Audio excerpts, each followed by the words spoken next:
On the good side naman, ito is, ano, no, mga kapiksi, mga blessing. Tagumpay, progress, mga kapiksi. For some of you, parang meron kayong mga ma-achieve na goal. Ito nga, no, yung sinasabi natin, the energy is gaining momentum, mga kapiksi. So, mainit-init pa ito, mga kapiksi. Heighten yung energy level nyo. Punong-puno kayo ng inspiration at motivation. So, samantalin nyo yung ganyang positive energy and focus on your goals, guys. Kasi, mahihit nyo talaga yung mga desire nyo.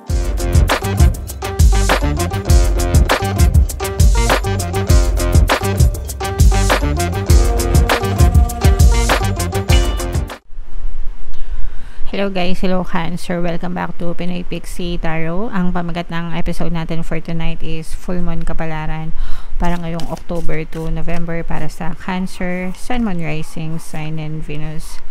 Yung full moon natin ngayong October, mga kapiksi, ay sa October 15 o October 17, guys.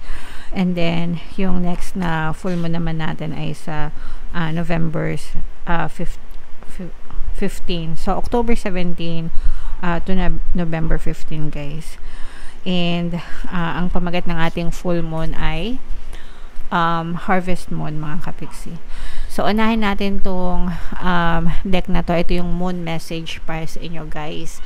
The energy is gaining momentum. Ibig sabihin ng gaining momentum, mga kapiksi, lumalakas, no? Lumalakas yung hatak, lumalakas yung energy is gaining momentum, mga kapiksi. So, kung ano man yung fino-focus ng attention nyo ngayon, dapat doble yung effort nyo, mga kapiksi. Kailangan todo focus kayo kasi malakas yung energy, mga kapiksi, okay? Kumbaga parang na-amplify, nabuboost, parang may booster, ganyan, na-amplify. So, kapag may booster, mas bumibilis, mas nagiging powerful, mga kapiksi. Kaya dapat tuloy-tuloy lang. Huwag kayong susuko, huwag kayong bibitaw hanggang sa maabot nyo yung mga dreams nyo, yung mga desires nyo sa buhay. Okay? Attune to the moon, guys. I know I'm headed in the right direction. Okay? Again, mga kapiksi, I know I'm headed in the right direction. So, alam mo na nasa tamang direction ka ng buhay mo. I-comment mo na rin yan sa baba, mga kapiksi, no? I know I'm headed in the right direction. So, alam mo na nasa tamang direction ka ng buhay mo. Tama yung ginagawa mo, tama yung mga plano mo, tama yung mga pagkilos mo. Kailangan mo lang talagang maging consistent, mga kapiksi. Sometimes, hindi naman tayo agad-agad nakakita ng resulta, no? Pero kapag nag-persist tayo and naging consistent tayo, eventually you will see results then, guys, na magiging favorable sa inyo. Pero kung sa simula pa lang sumuko ka na, hindi mo makikita yung resulta, mga kapiksi, okay? This situation is full of potential. Punong-puno ng potential yung sitwasyon mo, mga kapiksi. Again, sabi ko nga, kailangan mo lang mag-persist. Huwag kang susuko hanggang wala kang nakikitang resulta. Your dream can come true. Definitely, guys, no, you can be, do, and have anything that you want. Lahat ng gustuhin nyo, mga kapiksi, kayang-kaya nyong ma-achieve. Basta, again, focus lang kayo and maging consistent kayo, guys. More effort is yet required. Are you willing to give it? Willing ka ba na magbigay ng effort? Ganun lang naman talaga yun, guys. Lahat ng umaasenso, lahat ng umuunlad, masisipag yan, no? Nagsisikap yan, nag-e-effort yan sa buhay. Pero kung kayo ay tatamad-tamad, wala kayong ginawa kundi magreklamo na magreklamo, mag-scroll ng mag-scroll, manood ng manood, no? Imbis na, I mean, it's okay na manood, entertain yourself once in a while. Pero kung buong araw nyo, puro ganun na lang ginagawa nyo, minsan kahit nasa trabaho na, may mga ganun, guys, no? Kahit nasa trabaho na, cellphone pa rin ng cellphone, walang mapaglagyan ng atensyon kundi puro cellphone nila, di ba? Ano nang mangyayari sa buhay nyo, mga kapiksi? So, effortan nyo, no? Effortan nyo yung mga ginagawa nyo and ibibigay sa iyo ni universe yung mga rewards na deserve nyo, mga kapiksi. Review your goals and ensure you're still committed, no? Kailangan committed kayo sa mga goals nyo, sa mga pangarap nyo sa buhay, mga kapiksi, and you should keep on moving forward, no? um, tuloy-tuloy lang sa pagpadyak, sa pagpedal, 'di ba? Sabi ko nga para lang kayong nagbibisikleta mga kapiksi, kahit na gaano kabilis or kahit gaano kabagal yung pagpedal nyo, pagpadyak nyo, eventually makakarating din kayo sa destination nyo. Ang importante is hindi kayo tumitigil. Kung napapagod, pwedeng magpahinga, pero wag titigil guys, wag susuko, wag mag-give up kasi hindi nyo makikita yung resulta kung susuko kayo. Okay? So napakaganda ng message para sa inyo. Cancer, comment down below guys if feeling nyo naka-resonate kayo dyan. Tingnan natin yung mga ganap sa inyo guys ngayong full moon season. Shuffle natin to. Habang sinashuffle ko to, panoorin nyo muna yung video natin regarding sa ating paano mag-manifest ng abundance video course. Kapiksi, sawa ka na ba sa mga struggles at hirap sa buhay mo? Masipag ka ba at masikap sa buhay ngunit hindi ka pa rin umaasenso? Ilang beses ka na bang nag-attempt mag-negosyo at mag-invest pero palagi ka pa rin nalulugi? Sa pagkakataon na ito ay maaaring may subconscious beliefs ka na nagiging balakid sa iyong pag-unlad at pagyaman. Introducing, paano mag-manifest ng abundance video course. Dito ay matututunan mo ma-overcome ang mga balakid mo para tuluyan ka ng umunlad, umasenso, sumagana, maging matagumpay, successful at maswerte sa iyong kabuhayan, pera, trabaho, negosyo sa lapi at kaperahan ng bonggang-bongga. Dali, mag-send na ng email sa pinoypixietaro@gmail.com at simulan na ang iyong pagyaman ngayon. Alright, so sa lahat ng gusto mag-avail ng course guys, mayroon tayong freebie ngayong October. Magbibigay tayo ng free 3-in-1 pampaswerte sa Bliminal, sa pampaswerte sa buhay, sa pera, at sa love life. Worth 1,500 yung freebie na yan guys, kaya i-avail nyo na, sobrang ganda. And meron din tayong bagong course mga kapiksi, paano mawala ang third party at magkaroon ng harmonious na relationship para mawala yung mga kabit ng mga jowa nyo guys. 20% discount naman yan until October 31, kaya mag-avail na kayo mga kapiksi. So, Cancer guys, kayo ay na-represent ng Queen of Cups sa ating spread. Ito yung ating moon energy. Meron ditong presence ng water sign, Cancer, Pisces, Scorpio, at saka earth sign, Aquarius, Gemini, Libra. For some of you guys, maaaring may ganyan kayo sa inyong natal chart or you may be dealing with another person na may ganyan sa kanilang natal chart. Ito ay both positive and negative mga kapiksi. For some of you guys, no, parang you are battling with a negative situation or toxic na sitwasyon or toxic na tao na parang naghahanap kayo ng paraan kung paano nyo matatakasan or malalampasan itong toxic na tao na to or itong toxic na sitwasyon sa buhay nyo mga kapiksi.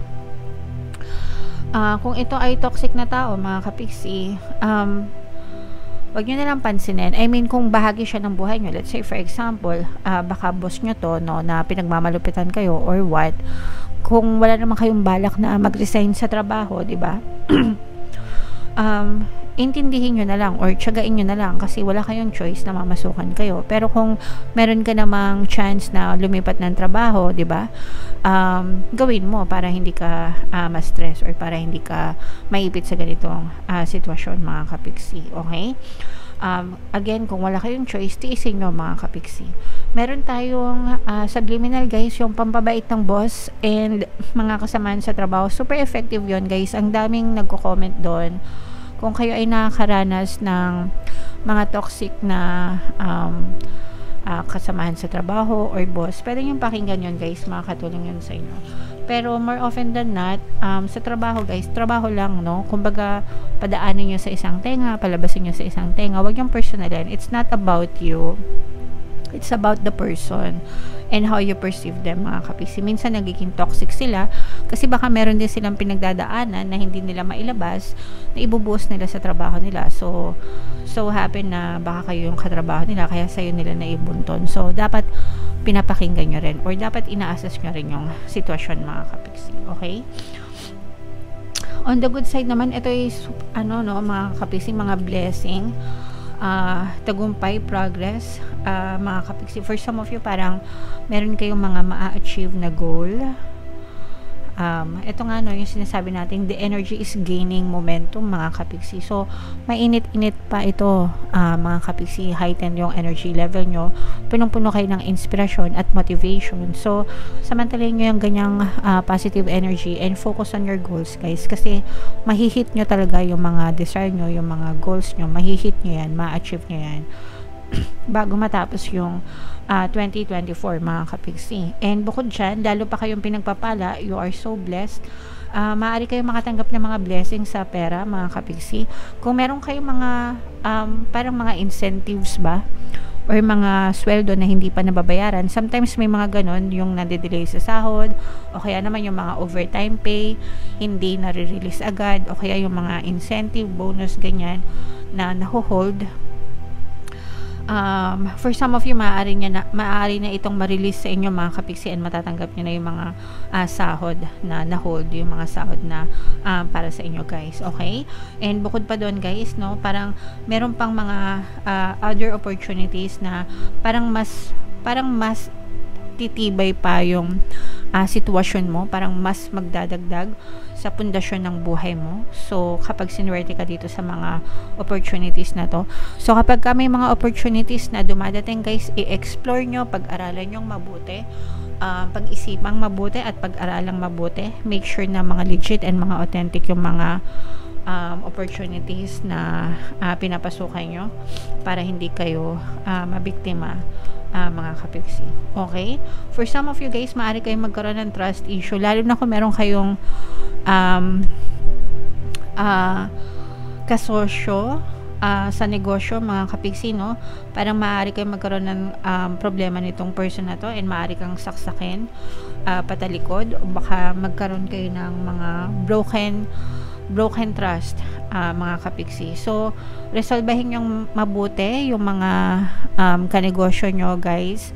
Makipag-usap ng maayos para ma-resolve yung mga issues. Kung gusto nyong i-break yung partnership nyo, makipag-usap ng maayos mga kapiksi para maging maayos pa rin yung relationship nyo even after the business, okay? Kasi yung iba sa inyo parang magkakaroon kayo ng conflict ng trust issue sa mga may kasosyo sa negosyo guys. Yung iba sa inyo parang sa mga magkakapatid, mga kapiksi, no? Parang meron ding gusot na maaaring mangyari. Pwedeng meron kayong problema sa pera ng inyong mga kapatid. So, again guys, pag problema sa pera, napakadaling solusyonan. Huwag nyo nang hayaan na masira yung mga relasyon nyo, lalo na kung kapatid nyo, no? Kadugo nyo yan. At the end of the day, kayo pa rin yung dapat na nagtutulungan mga kapiksi. So, i-resolve nyo yung mga problems nyo sa pera guys. And ito pa, no, may pahabol pa mga kapiksi. Ito yung mga blessings talaga sa pera. Pinagpapala talaga kayo sa pera mga kapiksi. Kung ano yung deserve nyo, yun talaga yung ibibigay sa inyo ni universe, and you will feel so blessed pagdating sa pera mga kapiksi. For some of you guys, parang lumiliwanag na rin yung kaperahan nyo. Parang mas nagiging maganda, maaliwalas, fresh, ganyan yung daloy ng pera sa inyo. So, i-mind nyo yan guys sa comment section. Mind blessings, mind kaperahan, mind success, mind tagumpay, mind opportunities. Yan yung mga nakikita nating very positive energy sa inyo ngayong full moon season mga kapiksi. Kaya i-mind nyo na yan sa comment section. Okay?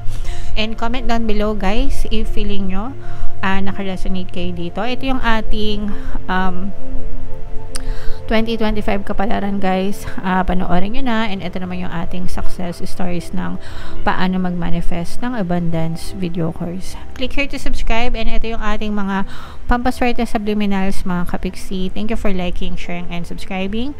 See you again next time. I love you all. Have a nice day. Bye-bye.